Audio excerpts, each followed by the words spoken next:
To understand that not all enablers are just passive and permissive. Some of them are literally for the cause. They're there to also exacerbate the war that's going on in the household. I want to provide y'all with some examples of what this can look like. Maybe the dad comes home and has a severe temper. Mom will usually override this with, oh, he's just tired. Oh, he's just stressed. Oh, he's just XYZ. So when the kids approach mom about dad's behavior, they're almost minimized, and it feels like dismissiveness. It could feel like gaslighting. It could feel like minimization.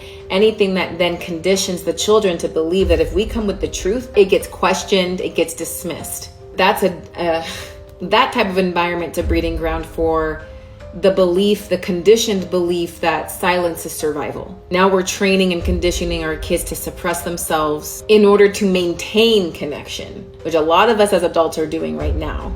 This then over time will create symptoms of anxiety, especially in social settings. Maybe they become anxious reactors, or they become passive avoiders. They might even develop into people pleasers and enablers themselves.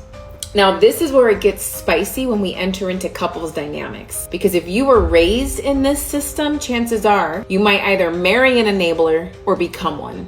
If you're with someone who tends to shut down every time you bring up an argument, or let me rephrase that. If you're with someone who shuts down every time you bring up an issue, but they call it keeping the peace. If you are with anybody, and some of us are in cultures where this is what we're saying, well, you think that there's no conflict just because nobody is talking about it. These people are dismissing the emotional neglect that they could be doing to other members in their family system. Through their avoidance of it,